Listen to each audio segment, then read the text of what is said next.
Today we're going to be reviewing multiplication and division and a few other things. So let's just get started. Let's just say we are multiplying a number like 132 times 467. Okay, so remember we start off with 7 and multiply it by all the numbers up top. So 7 times 2 is 14. Write down the 4, carry the 1. 7 times 3 is 21. Carry 1 is 22. Write down the 2 and carry 2. And now 7 times 1 is 7 plus 2 is 9. Alright, then we multiply everything by 6. 6 times 2 is 12. Write down the 2, carry 1. 6 times 3 is 18, plus 1 is 19. Carry a 1. And then 6 times 1 is 6, plus 1 is 7. Alright. Then lastly, we're going to multiply everything by 4. 4 times 2 is 8. And you can put zeros in here. 1 0 there and then 2 zeros here. Alright, so going back to the multiplication, 4 times 2 is 8. 4 times 3 is 12. Write the 2 down, carry 1. And 4 times 1 is 4 plus 1 is 5. Alright, so then you add your columns. First column, 4 plus 0 is 4. Second column, 2 plus 2 is 4. Third column from the right, 9 plus 9 is 18, plus 8, 26. Carry a 2. 2 plus 7 is 9, plus 2 is 11. Carry a 1. 1 plus 5 is 6. Okay, so you probably remember how to do that, but just wanted to review that. So now, what if we were multiplying 1.32 times 4.67? In other words, we're multiplying two decimals. And now those are the same numbers, but we have decimals. So how would that change our answer? Well, all of the numbers that we got are going to be the same. So I'm just going to jot those down. 8, 2, 5, and when you add, you're going to get the same thing. But we have to now think about where we're going to put the decimal point. Now, when you're multiplying, what you do is you count the number of decimal places that you have in your two numbers that you're multiplying. So there are 2 there, and there's 2 more. That's a total of 4. So my answer has to have 4 decimal places, and the decimal point has to go here. Okay? Alright, now, whenever we're multiplying two numbers, like 132 times 467, and we get an answer, which our answer is 61,644. What is the answer of a multiplication problem called? Remember? Alright, well, it's called a product, so we need to know that word. Product is the answer of a multiplication problem. And then what are the numbers that you multiply together called? The two numbers, or it could be more than two numbers, that you multiply together are called factors. Let me see if I can get that in here. That's all I can get there. Alright, so those are called factors, and the answer is called a product. Okay, now, if I'm multiplying two numbers like 132 times 467, where's the decimal point in those numbers? Because I don't see one, but there is one and it's hidden. Alright, and we need to know where the decimal point is even if we don't see it. Well, the decimal point on a number, the hidden decimal point, is always at the end of the number. So it will be here and here. And because it's at the end, we usually don't write it down. But we need to still know that that's where it is. Okay? Alrighty, so let's move on. Now, how about division? Let's review how we do division and some things about division. Let's say we're doing this problem, 6730 divided by 5. How do we do that problem? Well, first, usually we want to write it a different way. So we write 6730 divided by 5. Okay? And we go through a process here of saying, okay, how many times is 5 going to 6? Well, it goes once, and then we multiply. 1 times 5 is 5, and then we subtract. We get 1, and we bring down the next number, which is 7. Next step is to say, how many times does 5 go into 17? Well, it goes 3 times, doesn't it? And 3 times 5 is 15. Let me erase this line.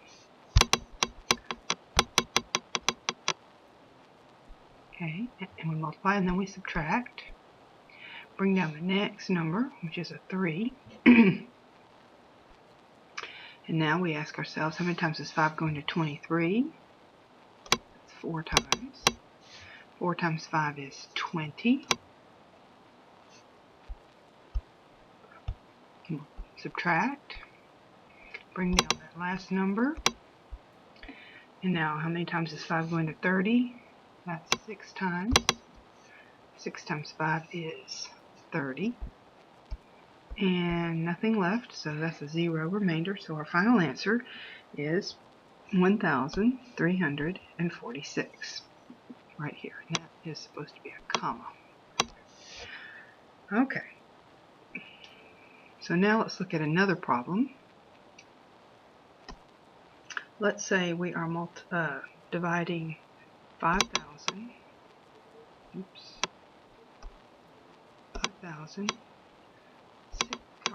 56,274, and we're going to divide it by 8.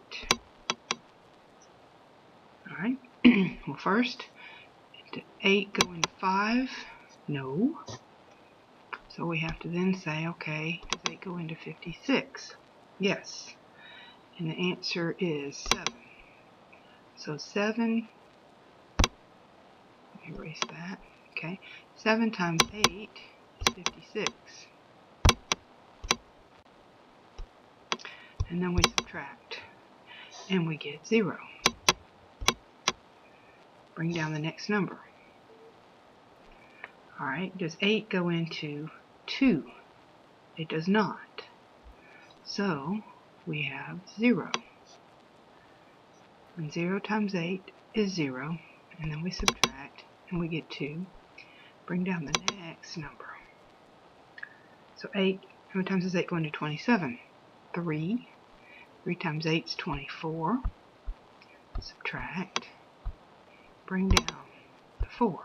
So how many times does 8 go into 34? That's 4. 8 times 4 is 32. And when you subtract there,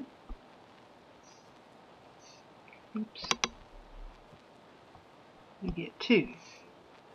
So that 2 is our remainder.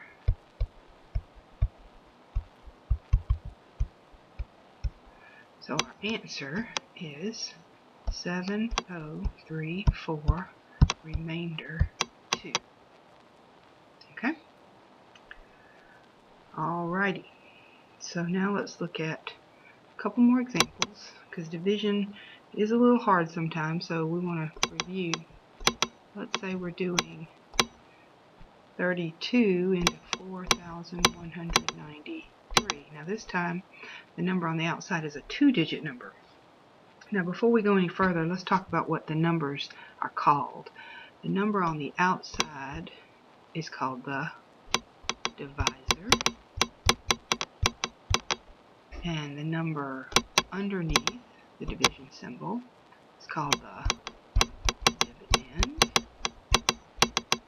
and the answer called quotient. Okay, so those are the words that you need to know. Let me erase all that. And we'll come back to the division problem. Alright, so we're trying to figure out, first of all, how many times does 32 go into 4? And it doesn't. You can put a 0 up here, but you don't have to. Alright. And then how many times does 32 go into 41? Well, that's one time. Okay? And I'm going to get rid of that 0. Okay. So 1 times 32 is 32. Subtract. Get rid of that line. Okay. And 1 minus 2 you can't do, so you do have to borrow. So now you have 11 minus 2 is 9, and 3 minus 3 is 0. Bring down your next number. And now you're asking yourself, how many times does 32 go into 99? Well, I think that's going to be 3 times. 3 times 32. Now you might have to do that multiplication out to the side. That's okay. Okay, so that's 96. Subtract. Get 3. Bring down the next number. So how many times does 32 go into 33? Once. 1 times 32 is 32. And then you subtract and you get 1, which is your remainder. So your answer is going to be 131, remainder 1. Okay? Alright, let's do one more example. This one has a decimal. So let's say we have 86.9 divided by 12. Alright. Now, remember, if you have a decimal under the division sign, and no other decimals, that your decimal point in your answer is just right above the decimal point in the dividend. So that's easy. So you just put that there, and then you just do your division and don't even worry about the decimal. Alright, so first step, how many times does 12 go into 8? Well, it doesn't. So we're going to move on to 86. How many times does 12 go into 86? Let's see. How about 7 times? Okay. Now, if you're not sure, you can come out to the side and multiply just to check. You may have to do a couple of multiplications. That's okay. Alright, but it looks like 7 is going to work. So, now we multiply 7 times 12, and that's 84. Subtract, and we get 2. Now, I want to mention something that I haven't mentioned already, but remember, when you subtract, the number that you get has to be smaller than your divisor. If it's not smaller than your divisor, then you didn't pick a big enough number up here. Okay? So always check and make sure after you subtract that this number is smaller than your divisor. Alright? If you do that every time, you'll get used to doing it and you won't even have to think about it. Okay. Now, so we subtract and then we bring down the next number, which is 9. And 12 goes into 29 2 times. And 2 times 12 is 24. Subtract and we get 5. And we'll stop there. Actually, when we have a decimal and we have a remainder, what we like to do is we can add some more zeros and we can keep going to see if we can get no remainder. So let's try that. So I'm going to bring down a 0, and 12 goes into 50 4 times, and 4 times 12 is 48. Subtract, and we get 2. And then we're going to bring down that next 0. And now we're going to see how many times 12 goes into 20. That's going to be once. 1 times 12 is 12. Subtract. And let's put another 0 here. Bring down the next 0. Now 12 goes into 80. Let's say 6 times. 6 times 12 is 72. Subtract. There's 8. And if you add another 0, erase this.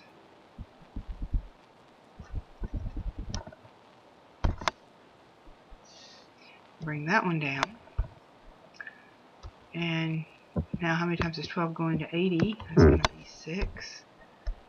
And 6 times 12 is 72. And it's going to keep on getting an 8. Every time you subtract, you're going to keep on getting an 80. So you're going to keep on getting 6's here. So how do we write our final answer? Because that's going to keep on going. Well, the final answer is 7.2416. And the 6 is repeating, so we put a little line on top of it. And that shows that the 6 is going on forever. And that is our final answer. Okay? Alright, so that's division review. Now, take a minute to talk about order of operations. It's another really important thing in math. Alright, remember the 4 operations are addition, subtraction, multiplication, and division. For now, there are some others that we'll learn later, but for right now, we're going to use those. And we're looking at the order of operations. What order do we do a problem if we have different operations? Okay, and you'll remember that the very first step is, if you have any parentheses, you want to do those first, or you want to do what's inside the parentheses first. And then second step, after you've done all the parentheses, is you want to do any multiplication or division from left to right. Left to right. Okay? And then last thing you do is you do addition or subtraction from left to right. Okay? So you always do addition and subtraction last. Don't ever want to do adding or subtracting if there's other stuff in the problem, like multiplication or division or parentheses. Okay? You want to tackle those one by one when you're doing your problems. So when you do your problems, you always want to do one step at a time.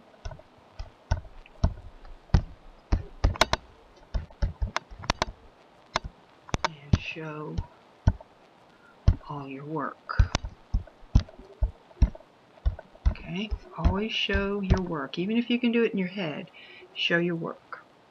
Alright, so let's look at an example. Let's say we have this problem.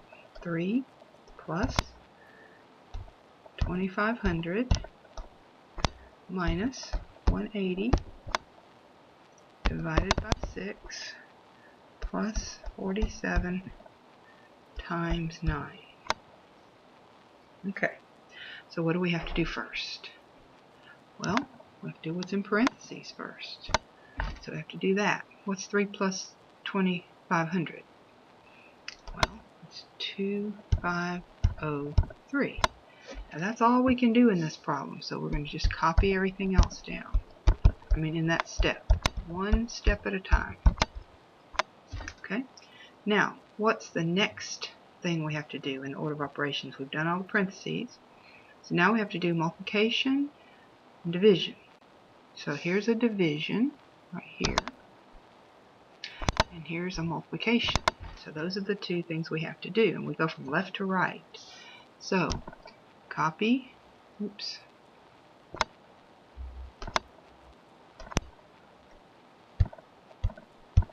Minus 180 divided by 6 is 30 plus 47 times 9. You can do that out to the side. Let me do it right here. 63, carry a 6. 4 times 9 is 36, plus 6 is 42. So 423. Okay, now I'm erasing that, but you should keep that on your paper out to the side. I'm just erasing it because we're going to need room. Alright, so we've done all our multiplication and division.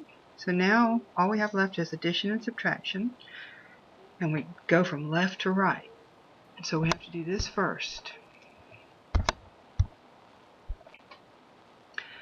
So 2503 minus 30. Alright, and again, if you can't do that in your head, write it down out to the side and do it out there. Okay? So 2473. Of course, you do have to cancel here. Alright, I did that part in my head. Alright, and then plus 423, and then the last step is to add those, and I get 6. If I add the 1s, if I add the 10s, I get 9. If I add the 100s, I get 8, and I get 2. Okay, so this is what your work should look like. You should have every step written down clearly, all your work out to the side, and one step at a time. Okay, now let's look at another example. This one has decimals, so I wanted to show you this one. Oops. Okay, 39 plus 124.68. Okay, now what I would probably do here is write this in a column. You don't have to, but that's one thing that makes it a little easier.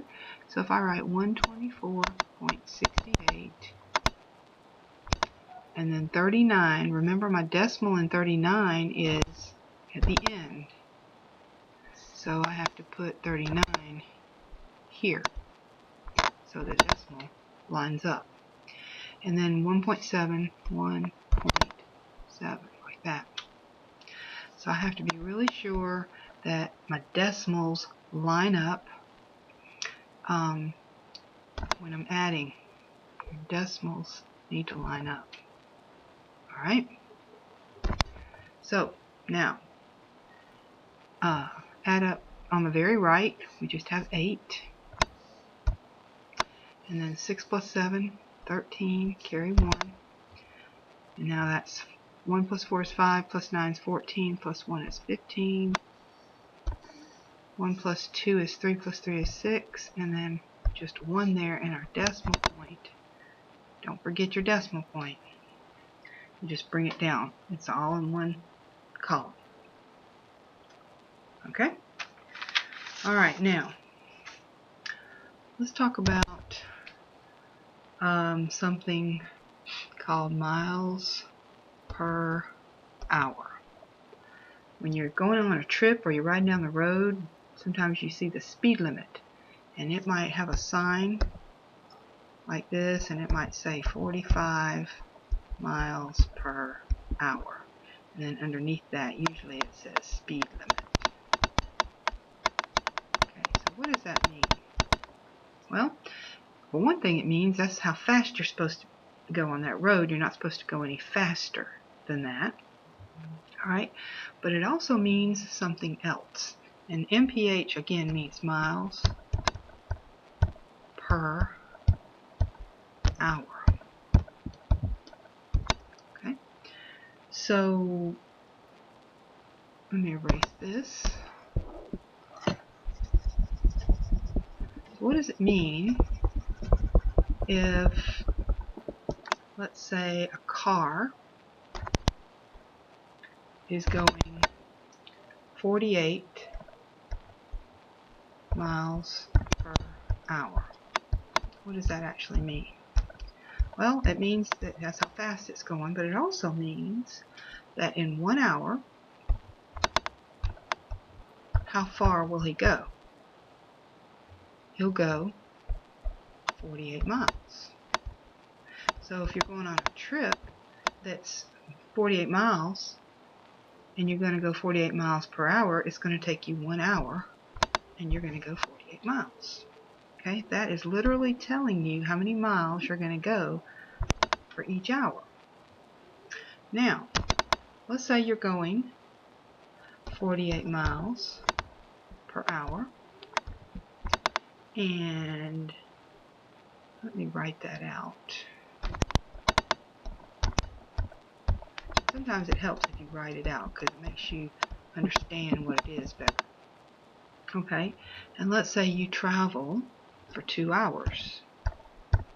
How far will you go? Well, you're going to go 48 miles every time 1 hour passes. So you're going to go 48 plus another 48, 2 times 48, so you'll go 96 miles. Okay? Now, let's say you're still going 48 miles per hour. How far will you go in 30 minutes? Well, in 1 hour, you're going to go 48 miles. So 30 minutes is half of an hour, so you're going to go half of that distance. So you're going to go half of 48 miles, which is 24 miles. Okay? Alright, so you should be able to figure out, if I tell you how fast you're going, how far you'll go in different amounts of time. Okay, just by thinking about what this means. Alright, you're going to have a couple problems on your homework about that. Alright, now, what if, let me see if I can erase here.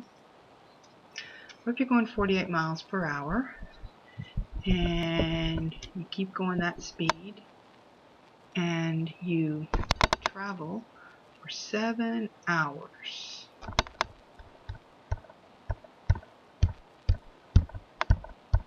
At 48 miles per hour.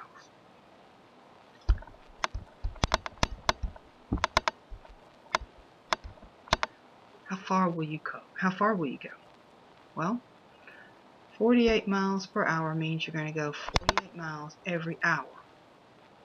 So you're going to go 48 first hour, 48 second hour, 48 third hour, 48 fourth hour, 48 fifth hour, 48 sixth hour, 48 seventh hour. So basically you're going to go 48 times 7.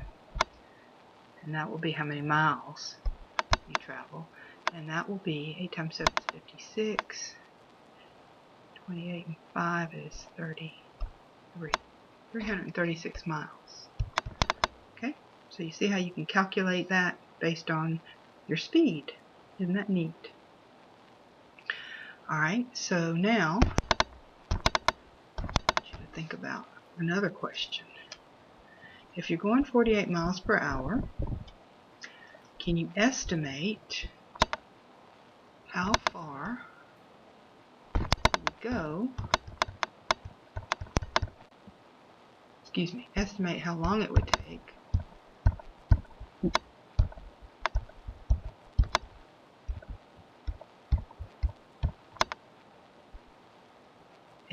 to go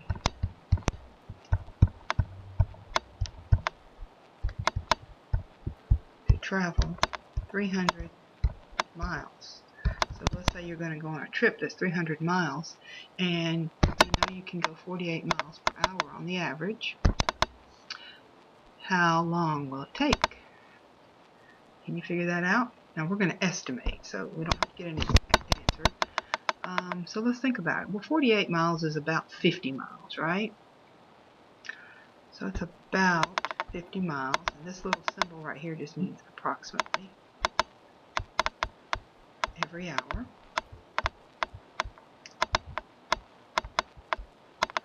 So how long will it take you to cover 300 miles? Well, you'll have to do 50 miles every hour. How many times? Well, you'll have to See how many times 50 goes into 300, won't you? That gives you 6. So it will take you 6 hours, approximately, to cover 300 miles. Now you have to remember, if you're going 48 miles per hour in your car, your speed changes a little bit. You know, sometimes you have to slow down, sometimes you have to stop. So you're not going 48 miles per hour constantly, but we're just saying on the average you're going about 48 miles per hour. So we're just going to estimate most of the time on this because we have to. We don't know exactly how fast we're going to go every single second. Okay.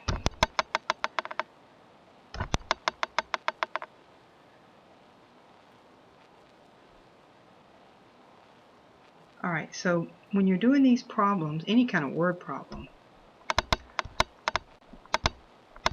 remember one strategy is to draw a picture. Alright, that always helps, or some kind of diagram or something. So don't forget about that. Do that if you can, and that'll help you. Alright, and one last thing. One of your problems for homework requires you to know how many ounces are in a gallon. How many ounces are in a gallon? And you may not know that right off the top of your head.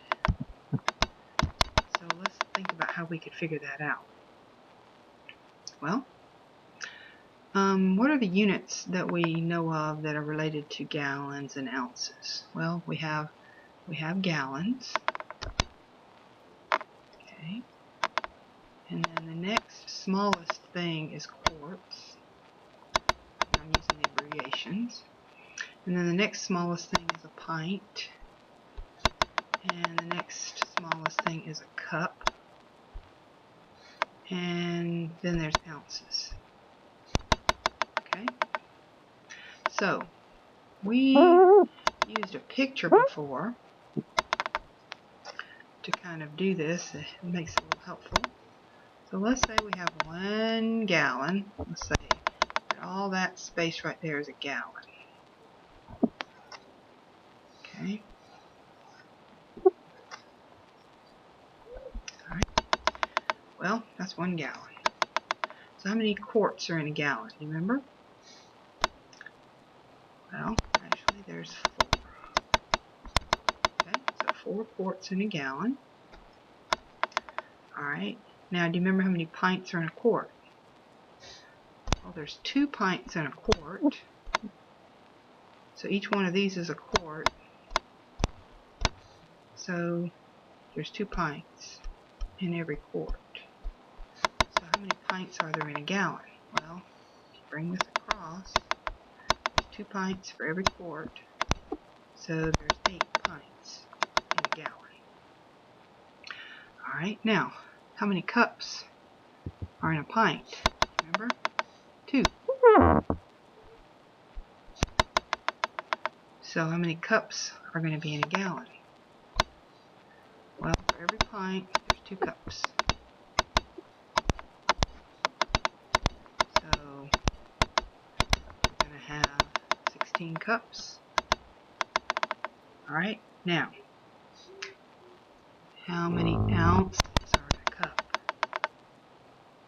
Okay, there's actually 8 ounces in a cup. I'm going to try to draw that.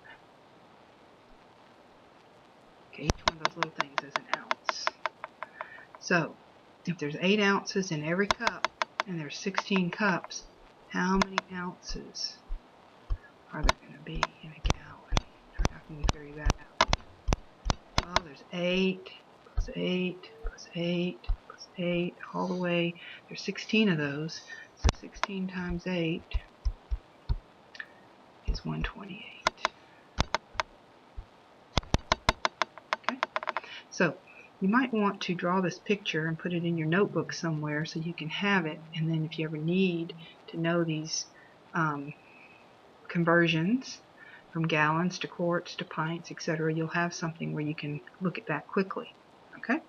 But if you don't have it, you can always draw it if you can remember some of the things that we just talked about. Okay, so for homework,